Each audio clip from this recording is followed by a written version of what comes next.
traveled to a foreign country to get pregnant by a complete stranger with no strings attached.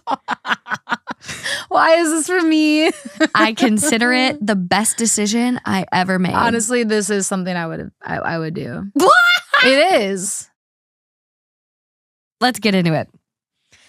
7 years ago, when I was 24 years old, I decided I wanted to have a child while I was still relatively young and energetic. I had a college degree, made $90,000 a year as a marketing analyst, and had been investing in the stock market since high school, so I knew I could afford to take care of my kid. The problem was that I didn't really want to be with a guy. I'd tried the dating thing, but nothing clicked, and besides, I was always too busy to invest in a relationship. At the same time, I wanted a child, someone I would love forever and who would love me forever, and I didn't want to wait until my biological clock started ticking alarmingly.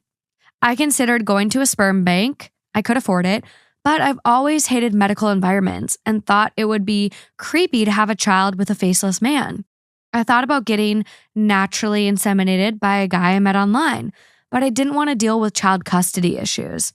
Finally, I decided that since I'd already planned a 3-week working vacation to a foreign country, I won't say which one for privacy reasons, I might as well try to kill 2 birds with 1 stone. Long story short, after asking around and paying some people, I found this guy who was willing to sleep with me every night for 3 weeks. Since this country has a low cost of living, he was willing to, quote, do the deed for a few $100s. He spoke okay English and wore a white button-down shirt, so I think he was a college student who wanted some extra spending money. I didn't really expect it to work, but 2 weeks after I got back, I missed my period and discovered that I was pregnant. Yay.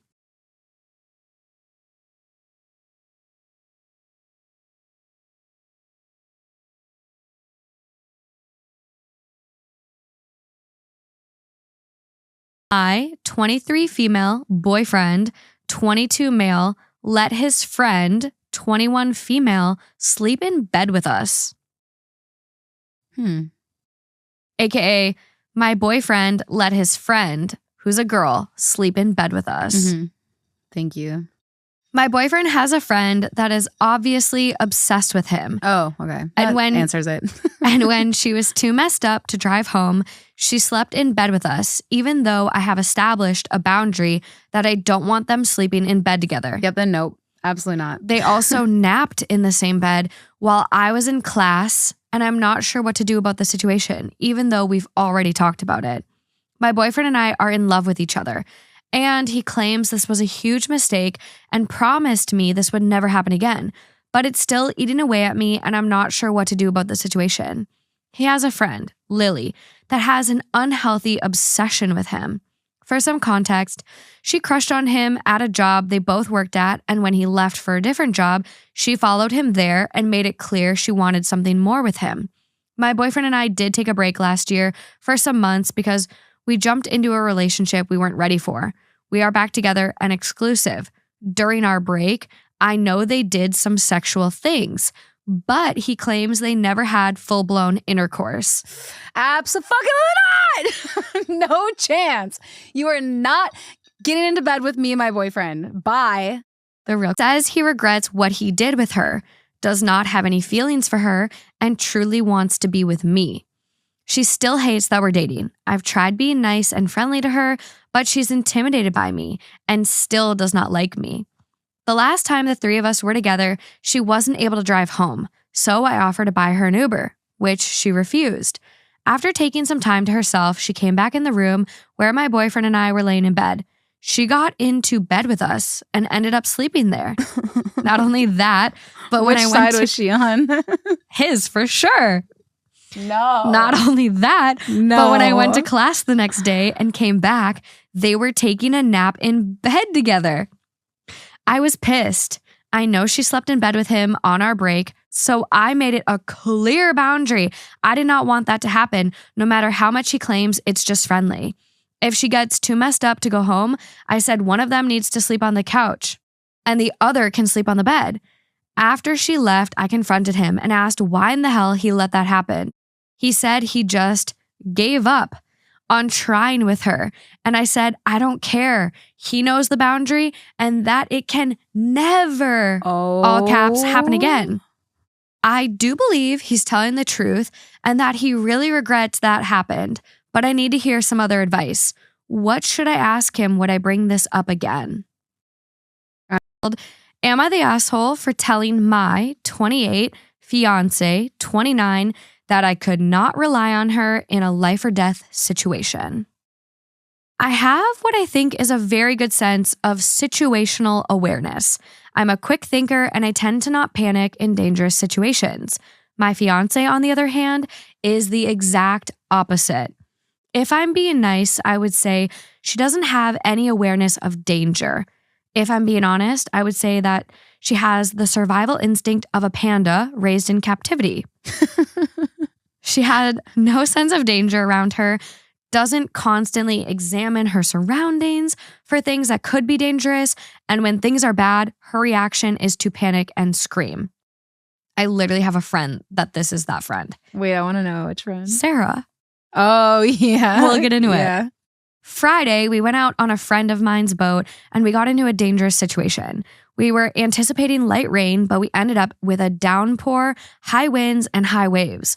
While me and the other men there were trying to scrap things down and keep the boat from capsizing, my fiance screamed and cried for her dear life. She was in hysterics, and I get it. It was a scary situation, but her yelling and screaming that, quote, "We're all gonna die," and for God to save us, and literally crying, saying that it's my fault that she's on the boat since I asked her to come with. None of the other girlfriends or wives were doing this, just her. I'm sure the other women there were just as scared, but tried to keep it in for the sake of the men doing something about it. My boyfriend, male 35, of 1 year, suggested he take me, female 32, for a Brazilian wax as a date idea. How do I tell him he made me feel uncomfortable? I asked my boyfriend if we could start going on more dates together. Over the past months, I've felt like he stopped planning anything for us. I can't remember the last time we went out for dinner or he surprised me. Things have been feeling stagnant. So I suggested things like a painting or cooking class, a spa day, etc. He seemed uninterested in what I was saying and said he can't really afford any of those options. I do understand that as he's a full-time student at the moment. But then he suggested he take me to get a wax, Brazilian. At first, I laughed it off and said, when you do, but I was genuinely upset at the comment.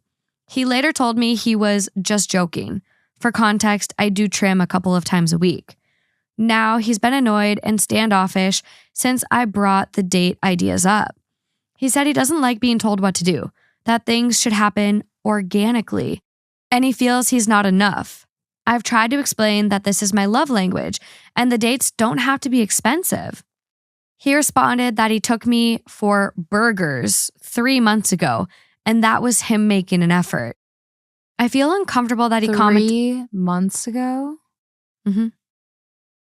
I feel uncomfortable that he commented on my body like this. I feel like I'm asking too much of him.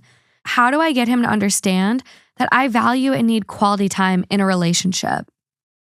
Am I the asshole for my husband missing his daughter's prom? I, 36 female, have been married to my husband, Josh, 40, for 10 years. We have a 9-year-old daughter, Lauren, together, and my stepdaughter, Riley, is 18. About a year ago, I booked a vacation with my girlfriends for one of their bachelorette parties. It's in Tennessee, and we would leave Thursday and come back Monday. Well, this weekend, Lauren has a cheerleading competition that Josh is taking her to. She's required to have a guardian there the whole time and needs to arrive early Friday and leave Sunday. And if she's not there for check-in in time, she can't compete that weekend. The issue is Riley's prom is on Friday.